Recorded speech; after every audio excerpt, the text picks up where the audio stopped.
Podcast. And as always, this is your host, Ones.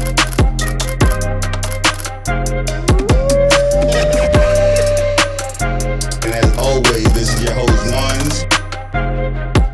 Yo, what's up? Yo, this is the Really Kick It Podcast, and this is your host, Ones, and this is episode number 17. And today I got a very special guest, a guest that I wanted for some time, but she was busy, and she finally got around to me, so I'm glad that the world gets to know her. And on this path, I'm going to get to know her also, because I don't know everything about her. We grew up together, know each other for a long time, but I don't know everything, so we're going to try to pull some of that out of her. Very dope person, motivational life, and I'm going to try to get her to convey that to the people. And with that said, can you introduce yourself? What's going on, everybody? I am Q Cook, also known as Q Styler, and I am here to give the people motivation. Right? Thank you. Yo, yes. When I thought of all the people, because when I started this podcast, I said I want to give motivation to kids, give them things that they can see, because we come from an environment where most of the people we see with money are drug dealers and things of that nature. So I'm trying to invert that and show the people that it's people that work for their money hard, not in the streets, dedicated to something, they sacrifice for something, and they got somewhere. I want to start this by getting your background, right? I want to know what it was like growing up in an urban environment. Like, I know where we come from, but what was it like from your perspective?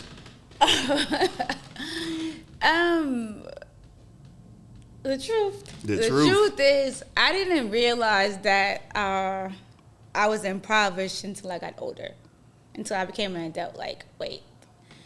And that's no slight to my parents, but I've always wanted more, but didn't realize I wanted more because I didn't have, if that makes sense. Mm-hmm. You know, so I always had a goal to be better and to do better. So growing up, I never saw Hungry Days, so I don't want to get it it wasn't that bad. I wasn't that bad. You know, like we had all the things that we needed, but there was always the things that you wanted. Like, I wanted everything. Extras. Everything. I'm an extra. Like, that's still me right now. Like, it's still me right now. So I wanted extra. So growing up, I just wanted extra and wanted more.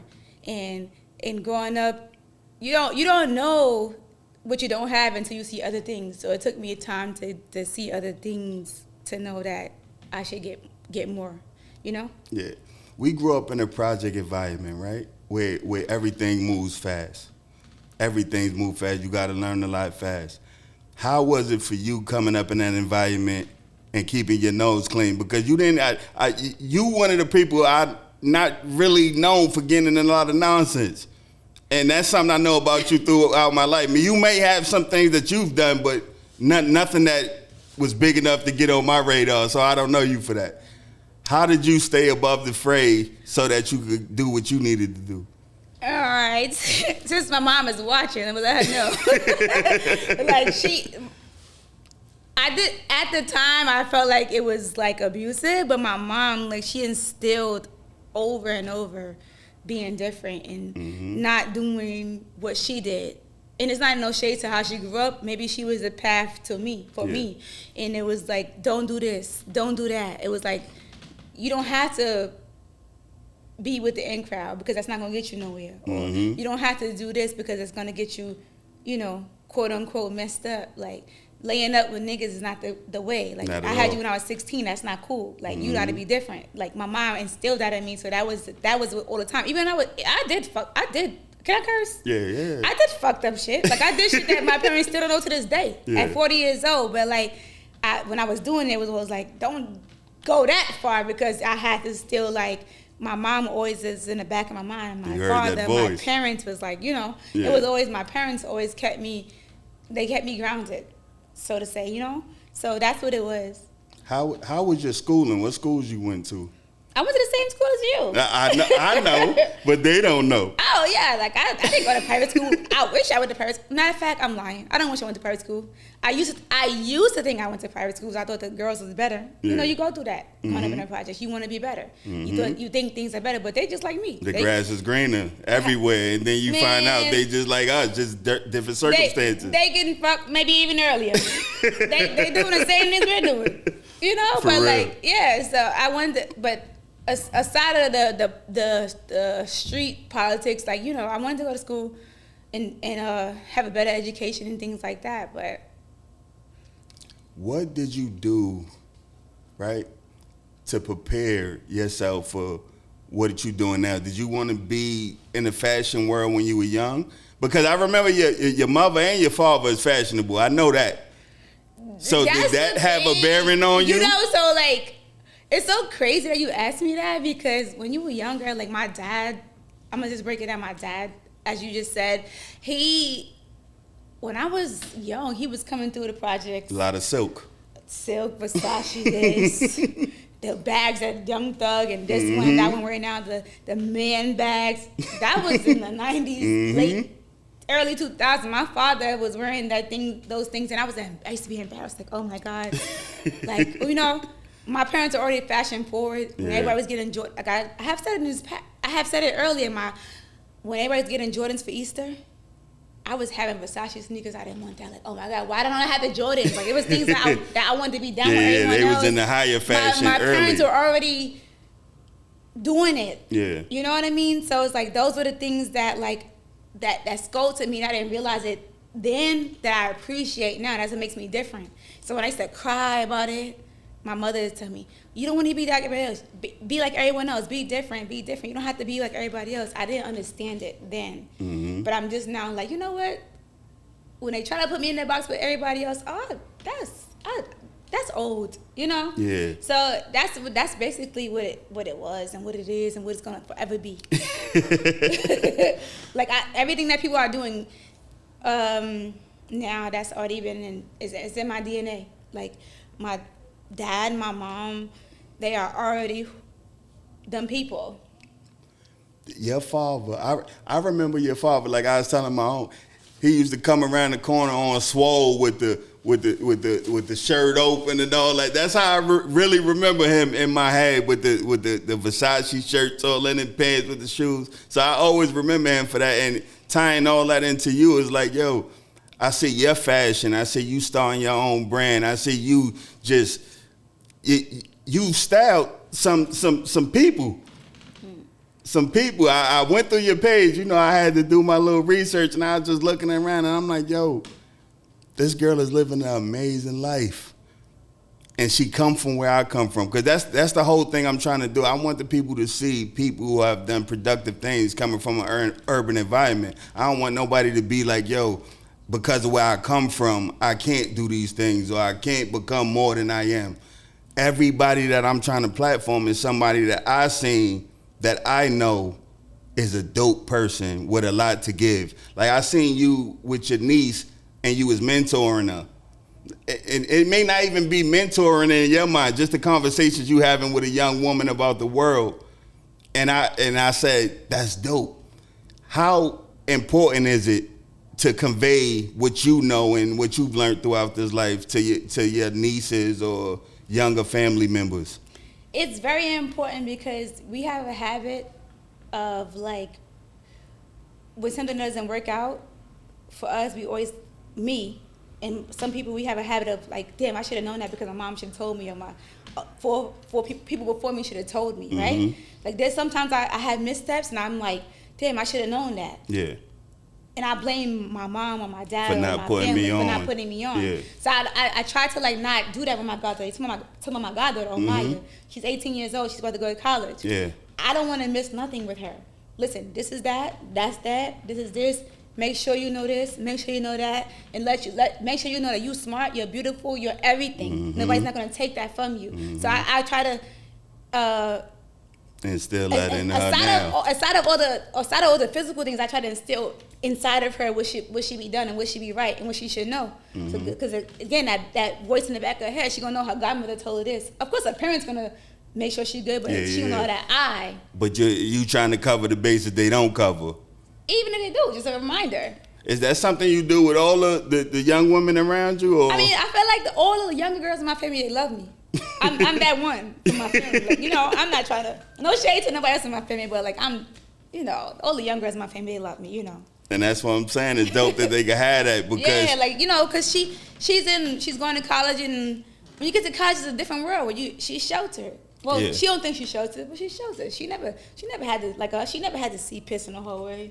She never had to see guns. She never saw a crackhead probably. Yeah, that's right. I mean, she's seen a crackhead, but she don't know that's a crackhead. Yeah.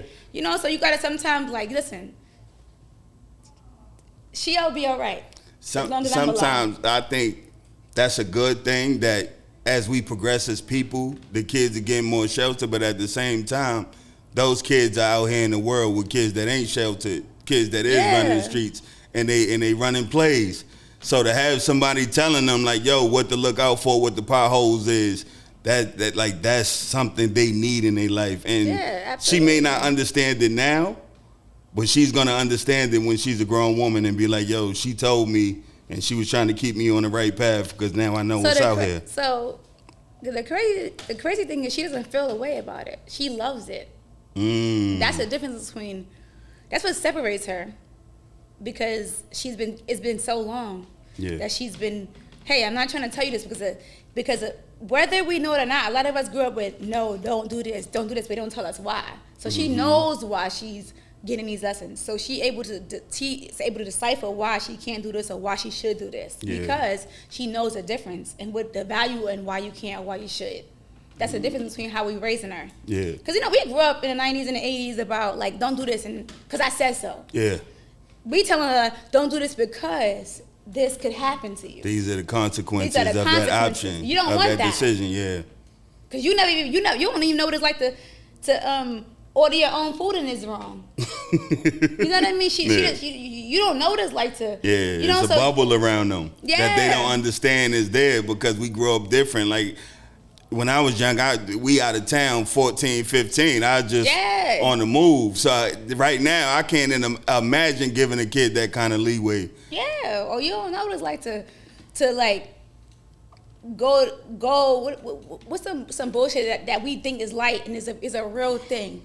She doesn't know what it's like to get into. All right, this is a real shit. She don't know what it's like to live in a project and have to fight for your friend because they're fighting. She ain't never had to experience that. Oh yeah, that's real shit. That's real shit.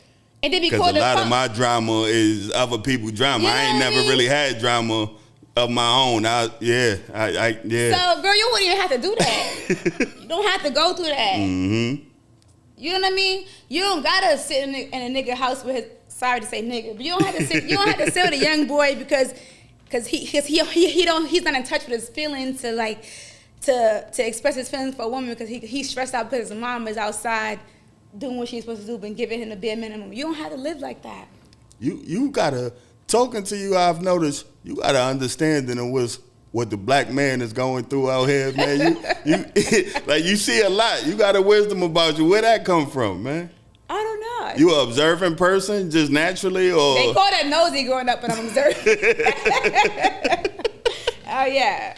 I mean, I'm a person that likes. I don't like to give opinions before I experience. I try to I'm a person. I put myself in the shoes first before I give an opinion with anything I do, anything and everything. I don't give no opinions without knowing without feeling like I know what they're going through. You give good advice? I don't want to say that because I don't want nobody giving me advice. So I don't know if I give it good advice because I don't want nobody giving me advice. I don't want you telling me what I should do. That's a fact. I'm like that too. Yeah, so I don't want to say that because I want you to mind your business. So what do you call it? Guidance? Structure? I don't tell them what they should do. I just watch. I'm a watcher. So you ain't intervening. You see a car going over the road, you ain't intervening? I was not enough in my youth. As 40 years old, I don't want to tell you nothing. You should be knowing what you should do. Anybody in my circle right now should know what they should do. I don't have to tell you. If you don't know, that's sorry for you. You got a good circle, man. I see love y'all. all of my friends. I see y'all still together, all the homies, and Fire emoji. Dope. Yeah, Dope. I love everybody. I love positive energy, and I like saying that people that came from our community are still together, because there's a lot of us that over little we fall out and we stop dealing with each other, but y'all kept it together. And as adults, that's even inspirational to me, because so many relationships are fleeting because people are backbiting. They together for the wrong reasons, but y'all seem like y'all really tied together, cohesive, like really enjoy being around each other. How did you keep those friendships intact? The reason why, and I can speak for them, because I think this is true around friendships as a whole in general, not just my friend circle. When everybody's content with their life, there should be no problems. When you're mad with your life, you're mad at everybody. And all of my friends are happy, and then they know how. And if they're not happy, they know how to keep their personal issues to themselves and work through it. You know what I mean? They don't put it on nobody else. I love all of my friends. We love each other. We love on each other. We support each other. I see that. Yeah, we do. You could look at it and see that, though. Like, yeah, like, and I'm a female, and people are like, how you got male friends? Because those are my real friends. You've been friends. Like, no lie. Me and PY, people that see him outside. I was just about to mention that, because you just posted the picture saying you ain't seen him in a while. People that, like, say, like, he's outside and this and this and that. That's my real friend. Yeah.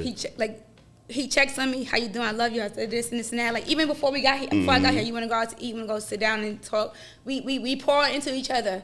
Whatever everybody else think outside, that's them. Yeah. But we have our own friendship and our own love and our own motivation. We motivate each other. You know? So that's what it is. Everybody, we don't, nobody's in competition. Nobody is talking down on each other. Everybody want to see everybody succeed. Friendships are only bad when you're in a competition, I feel like. Everybody has their own lane. My friends are bus drivers, social workers, makeup artists, hairstylists. Everybody's doing what they want to do. Nobody is stepping on anybody's dream. It's a lot of positive energy, and that's something I talk about on air, like speaking positive into you, speaking life into your friends. Yeah. Like just being positive and having positive people around you and genuine love. Because sometimes that takes the place of family, honestly. Yeah. Because I spent a lot of time with my friends more so than my family in this time.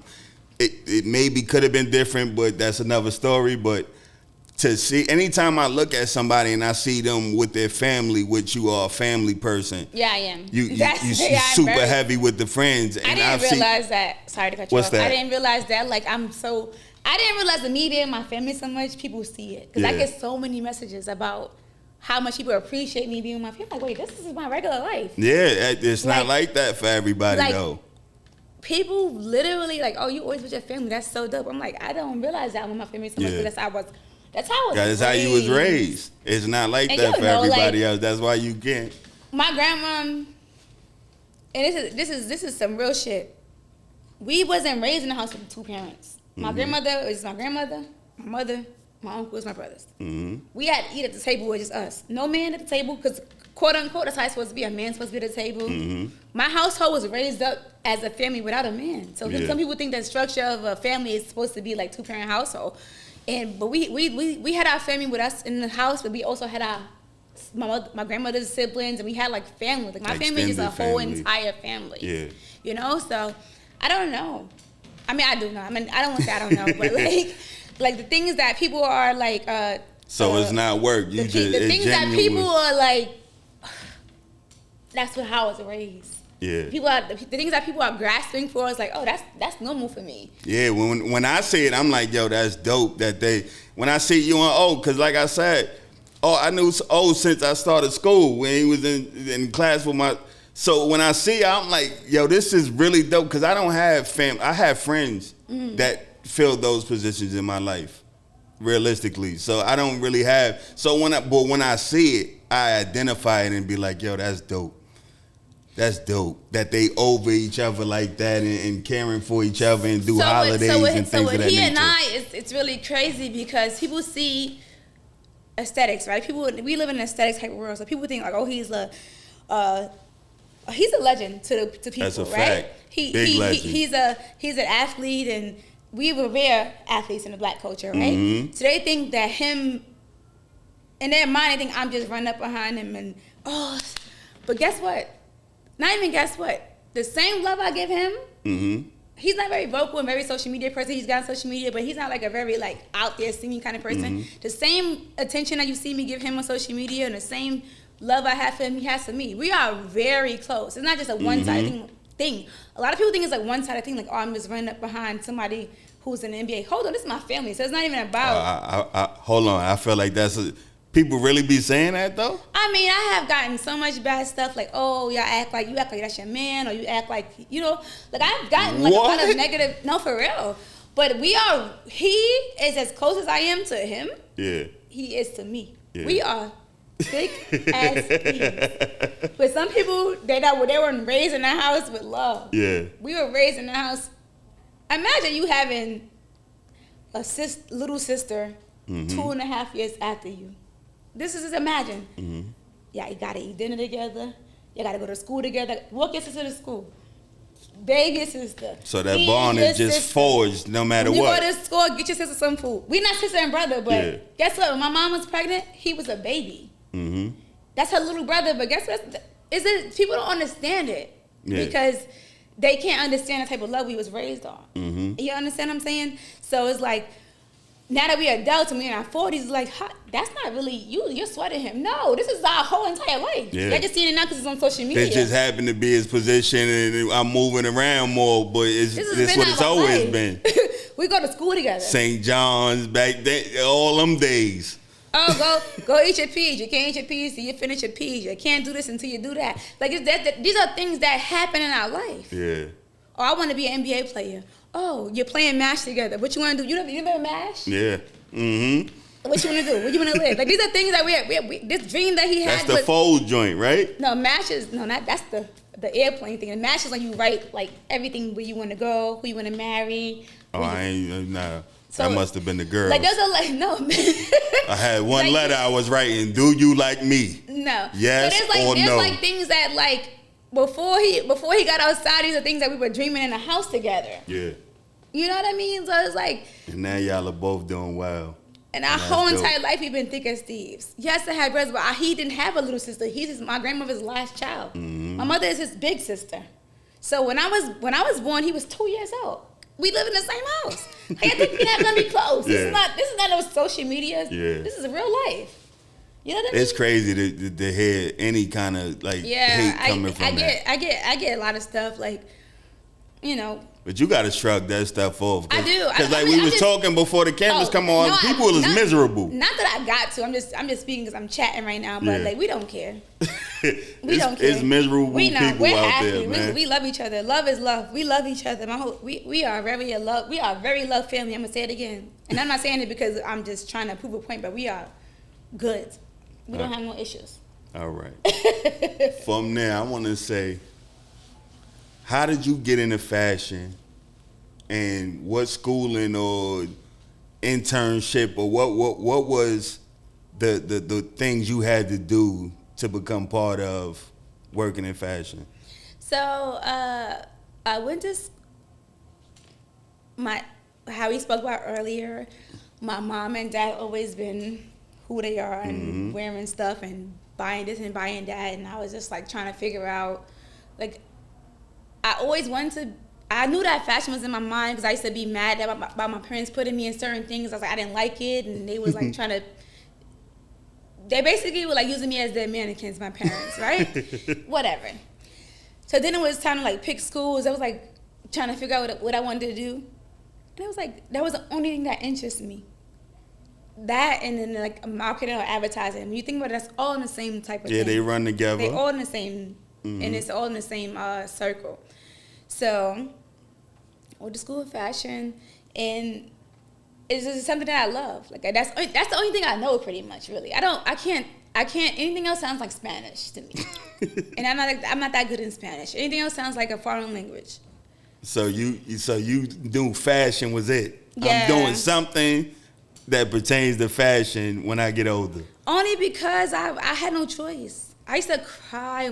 I was like a mannequin since I was born. I can show you a picture. I wish I had my phone of me like just like pissed off. Like my parents, my mom as a little kid, she like dressing me up like a doll. Now I love it now, but like as a kid it was hard. Yeah.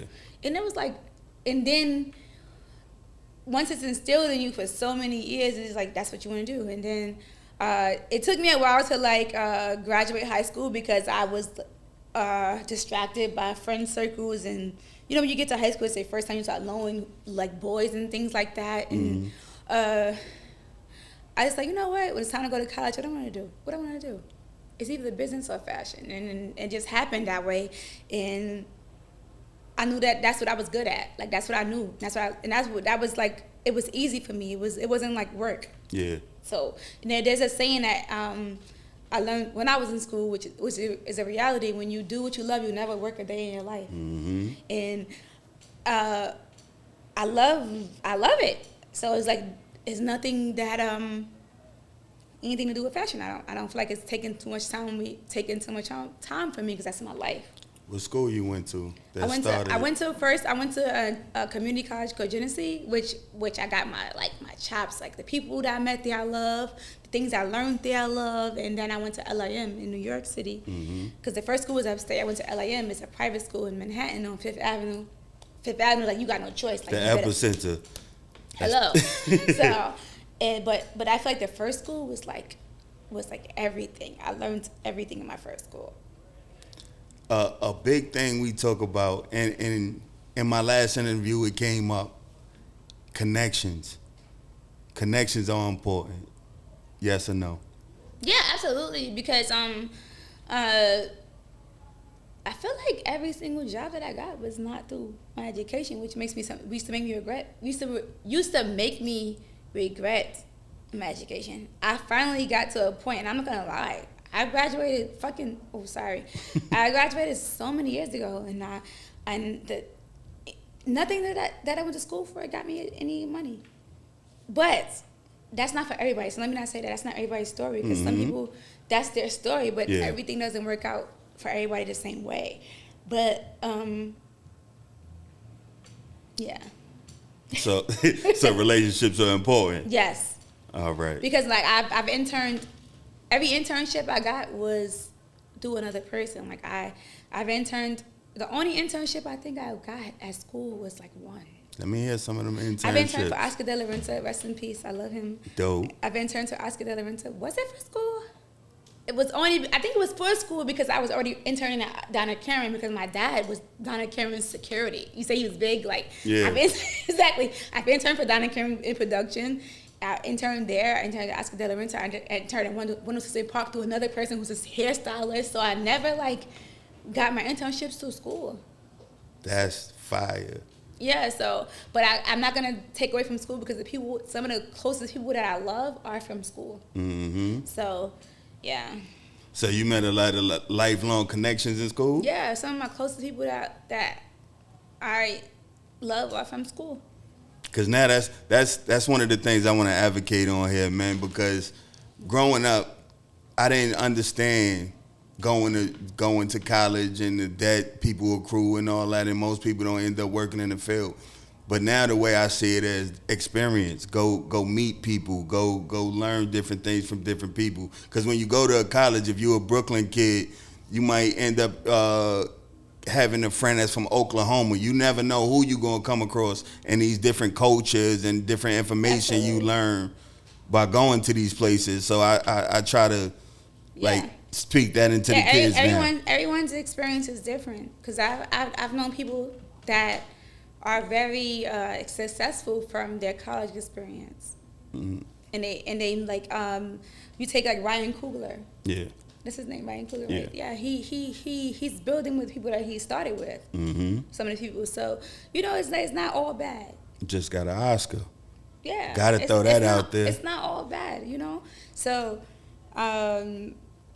the people that I went to school with that I'm still friends with to this day, they're not even in fashion. It's about community, who I love and who will support you. Because when you have support and love, that spills over into your success and what you need to do and your motivation. That's a fact. Because you can have like people that are in the same scope and industry as you and same everything as you, but they don't love you, so you don't feel like you need to be moving forward. Love is empowering, for real, absolutely. and people having belief in you, because there's sometimes that I get down and my bro would be like, "Yo, bro, listen, we got to do it." We got to do it. And then you'll get that little pep talk, and then you back in the game. That's why you need those type of people around you. Because nobody that I'm friends with from college are in fashion. They're nurses. They're in photography. Yeah. They're like in social work. So some of them is adjacent to. Yeah, they work in the field. It's about things you love. I feel like college sometimes like prepares you just for life, period. You know, and prepares you for people to be free. That's a fact, because you learn a lot of personalities. Especially if you're coming from where we come from. I mean, if it's for someone else that's come from different places, it may be another outcome. But when I coming from straight from the projects to an environment where you're just meeting different people, it's different. Yeah. You know? Because I love my friends from college. Like when birthdays, even if we don't see each other, if it's somebody's birthday, we're sending gifts. Yeah. We're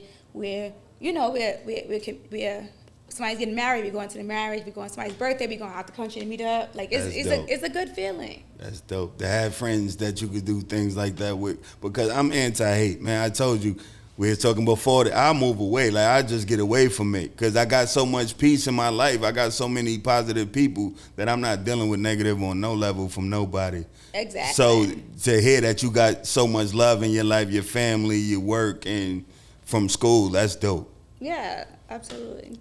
Who are some of the people you work with that you could throw out there that you styled or work with in the fashion sense that we may have seen? So the crazy thing is I've never styled like a big name. I always assisted big names. Mm-hmm. So I just do personal shopping for like moms. Yeah. Baby moms. Like people that are like, I never like physically like styled on my own. Everything was like assistant work. And that was when I was grinding and working. But now that I found my own space, I'm making my own brand. Yeah. My own brand is to work with the everyday person. Everything that was like a editorial or productions based was assisting somebody. I'm in a space where I am building my own stuff. Yeah. So right now I'm recently certified to do like color analysis. So I am certified to because I already was doing personal styling, which people trust me with how to tell them what they look good. Yeah. So when you do color analysis, you can do like weathering and coloring trends.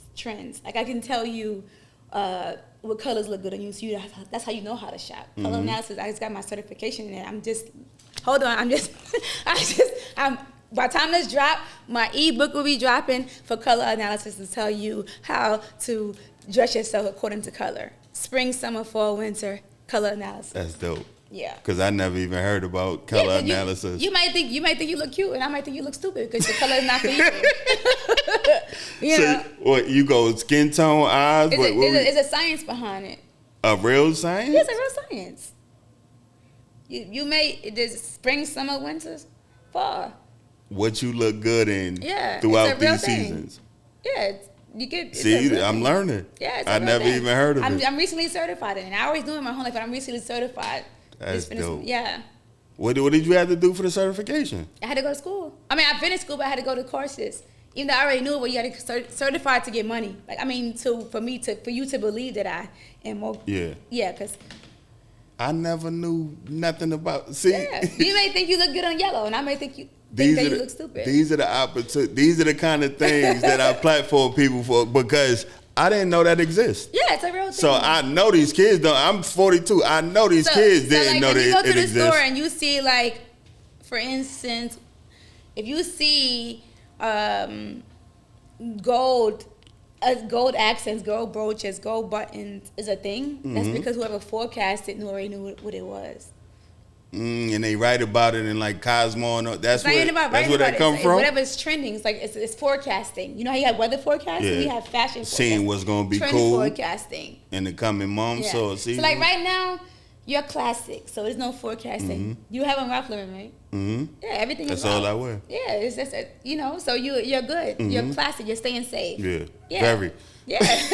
Very. You're safe. No bell bottoms. I can't. And right now, I don't know nothing about it. You have a red jacket on, so red is your undertone. Your undertone is red and yellow. You're not blue. No. Blue is winter. you're red. So you're giving your undertone of your skin is red. So that's why this jacket looks good on you. You like this jacket, right? I like this jacket. You think you look cute in it, right? I like this because jacket. that's your color. It matched my eyes too. Hello? I got the brown in the eyes. There you go. You know what I'm saying? That's a You know color. what I'm saying? That's a color forecast. I'm over here color forecasting and I ain't even know it. I thought I was just putting some shit on. Like you had like a silver, if you had a silver accents in your glasses and silver accessories, you wouldn't look that cute. You'd probably look tired. Because silver, white people that are winter it's dull. colors, you wash out. You feel like you tired. Like you ever seen somebody say, "Are you tired?" You be like, "I'm not even tired." You got a white shirt on, a blue shirt They on. wearing some dull shit. You wearing some dull, you know, your colors. Oh, I'm in the game. I know what I'm talking about now. Yeah. I know what I'm talking about. Yeah. Yo, I want to talk about like. your clothing now, because you just told me about your clothing before we started this. I didn't know that. Mm-hmm. What's the inspiration for your clothing? Because because you work with a couple big names and you got to see how they operation. How are you taking design cues from what they've done and combining it to what you want to make? So I never wanted to be a designer, right? Every time I was like, I don't want to be a designer. That's not my thing. I just want to put the clothes together. I just want to put the looks together. Mm-hmm. I just want to make sure I know what looks good on who, right? But then one day I was sitting there like, I don't have nothing to wear. I want to go outside. I don't have nothing to wear. I'm a woman. I'm a girl. I was like, you know what? I would look good in this. So my brand, my design brand, my clothing line brand was for everyday woman, day to night. Mm-hmm. So I want to do like I don't want to say want to do. I'm doing. You're going to do. No, I already started. Yeah. It's a dress line, a woman's dress line, and it's for every day.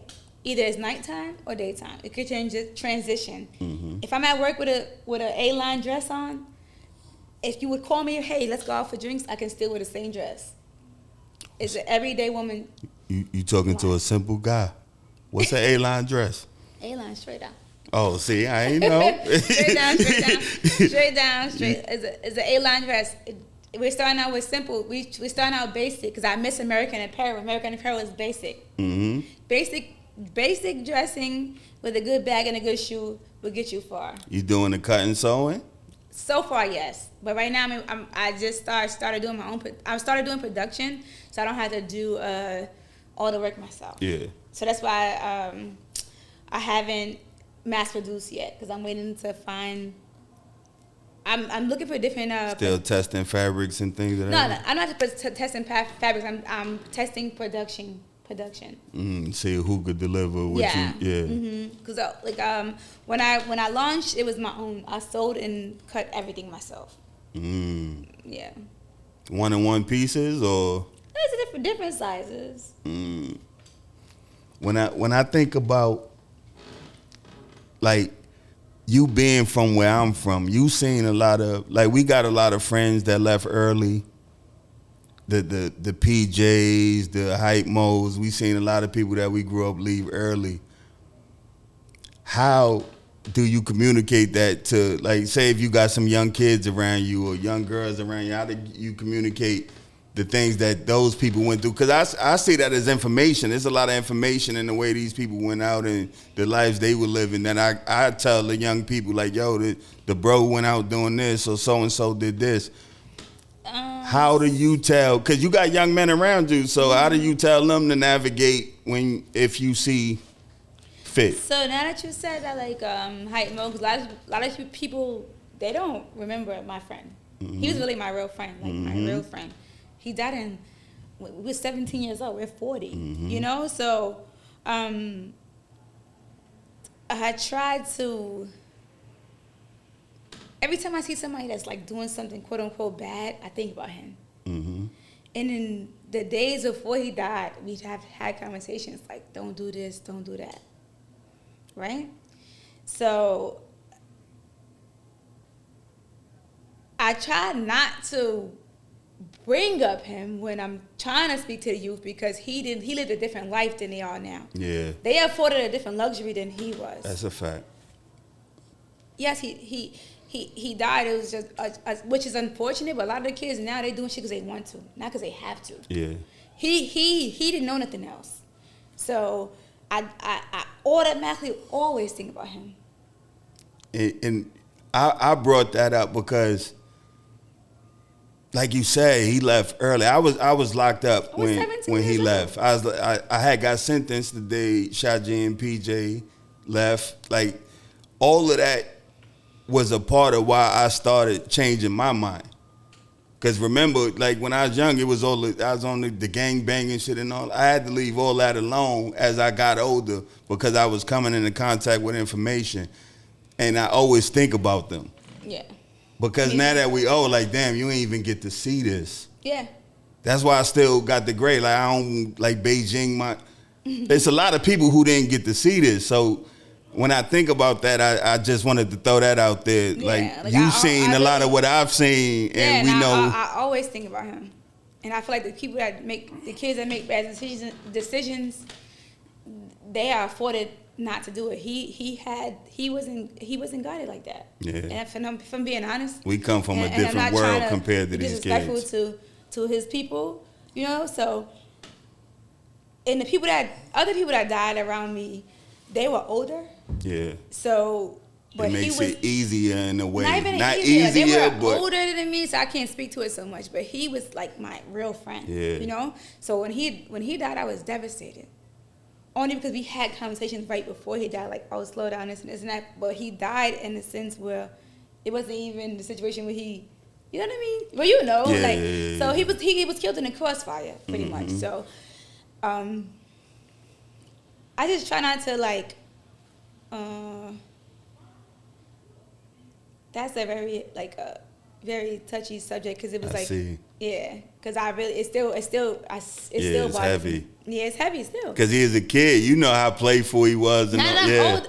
When I was younger, I probably was so grown, but now I'm older. It was like, imagine my 17. If I was a mom, if I was a kid, if I was a mother, imagine my 17-year-old in the street dead. Like, what the fuck? We as babies out there seeing and then I vividly remember conversations with my own mom, and she was like trying to calm me down. I couldn't. It was uncontrollable. Yeah. You know what I mean? And I'm about to cry. I don't want to talk about him no more. All right.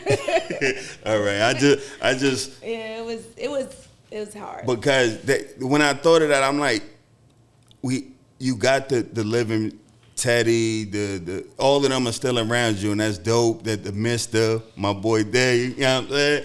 Seeing them around you, but those were also our friends, and we lost. And I can't communicate that with nobody that didn't come from where we came from. So I just remembered that was a circle it was that. Really hard. It was really hard. Like, it was really hard. I still have like all the obituary, the T-shirt. Like, it was really, really hard because that's your first. People experience death a lot, but that was my first real friend that passed away. You know. Yeah. Like, people who had their family members die, but to have your real friend die. He was a boy, but he was my friend, you know? Yeah. So.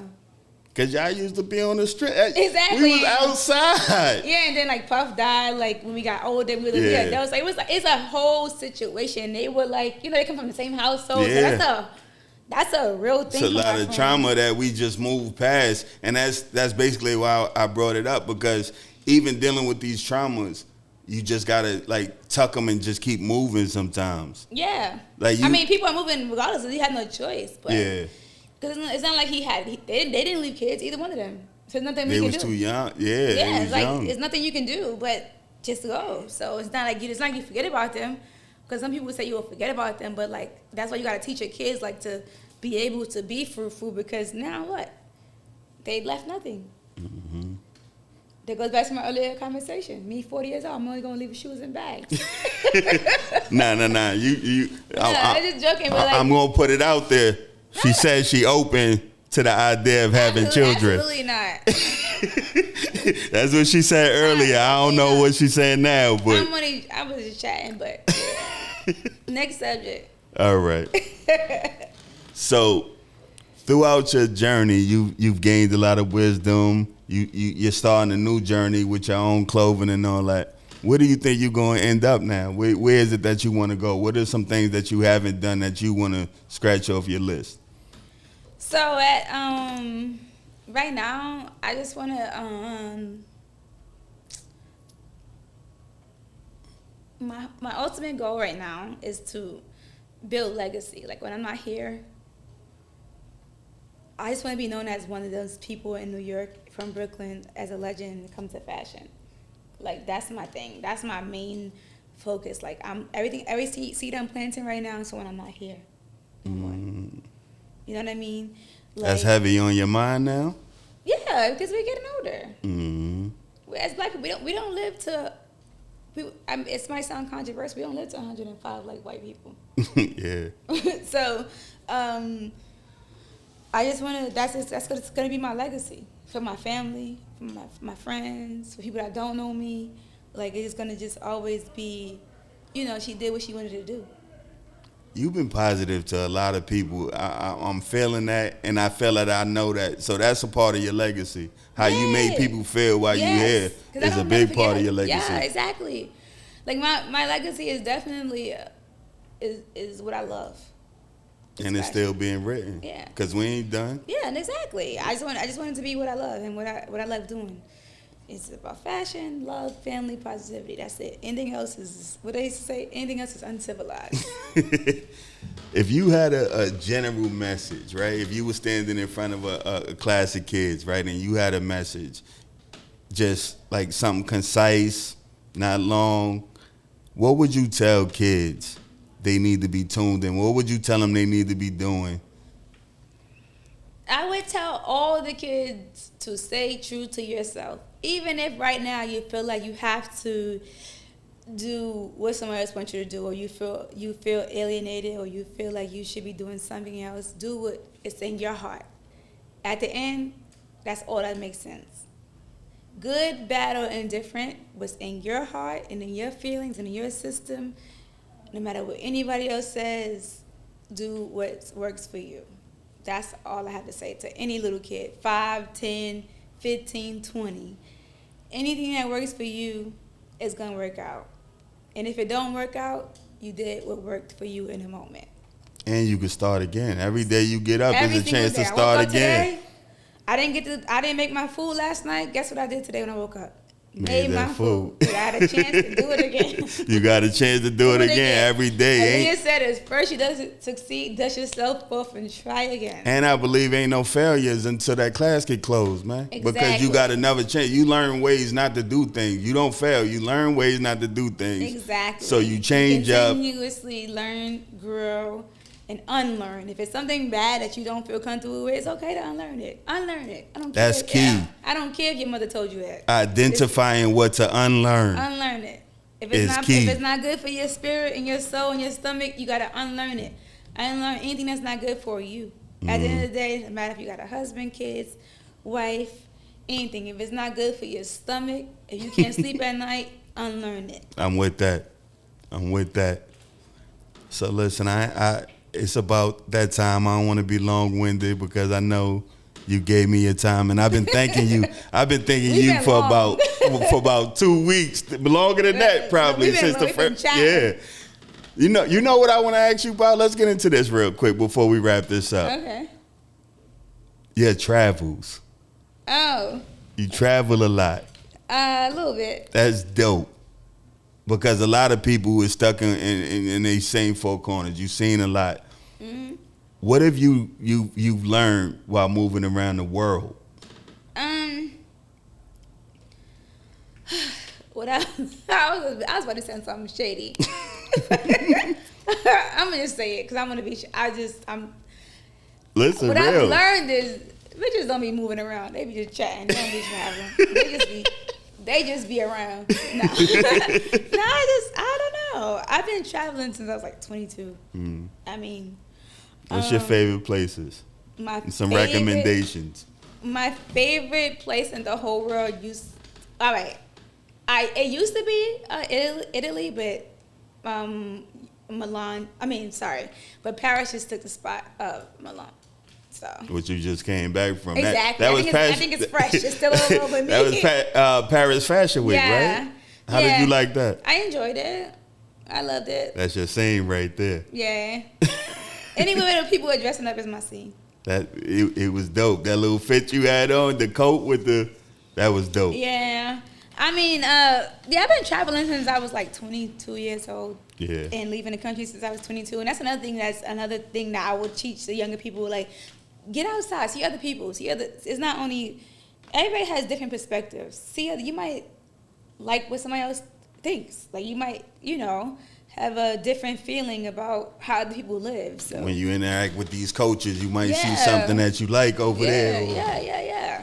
So, yeah, just get out. I've been traveling since I was 22 years old, and I'm not mad.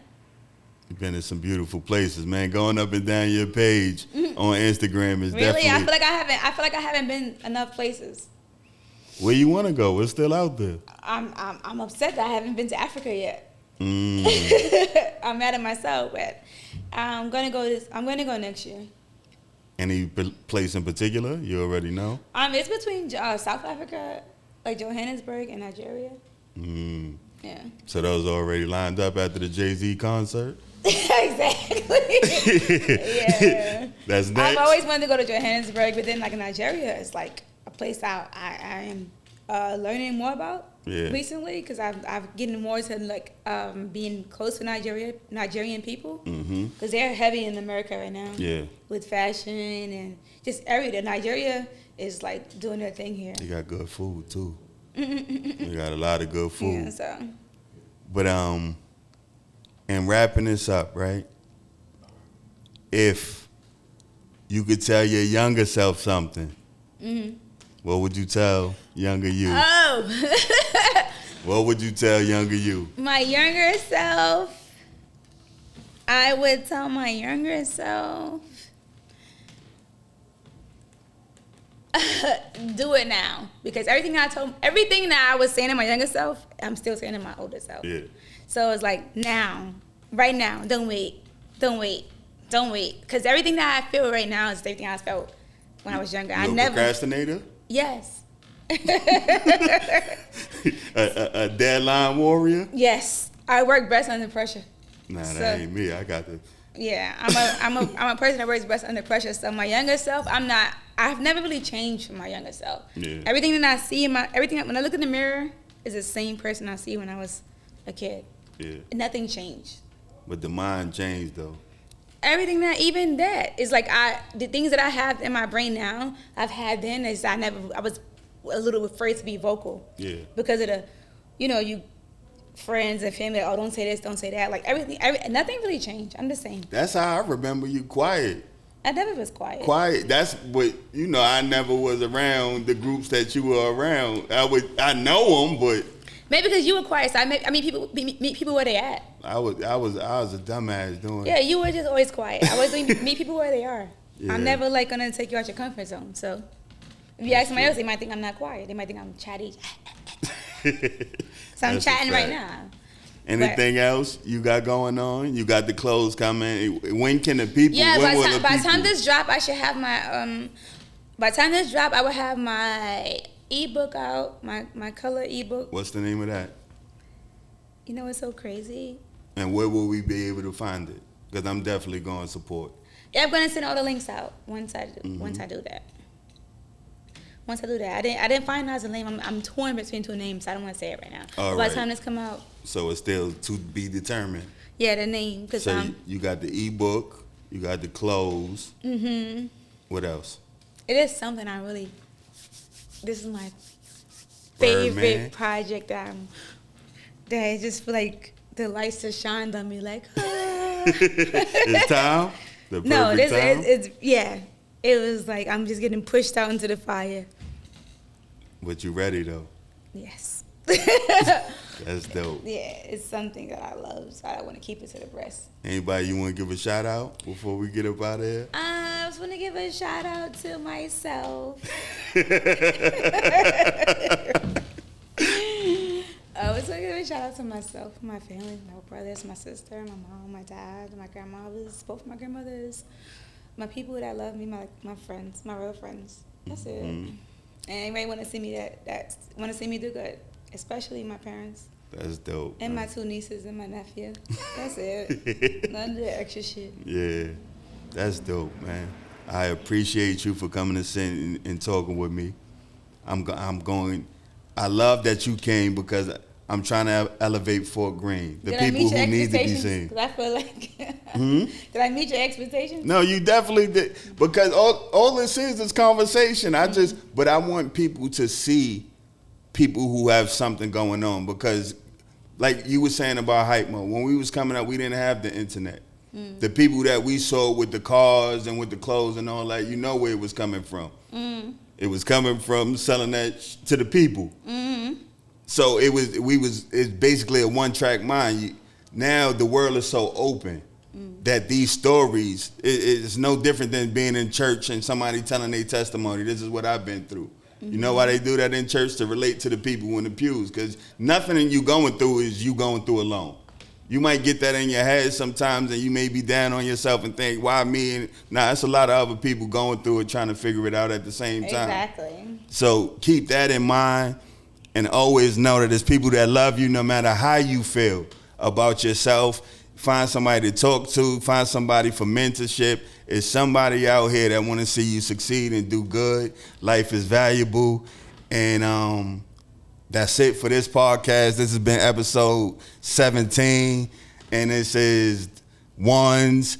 As always, you can like, share, and subscribe. Like, share, and subscribe. And that's it. Peace and love, people. One.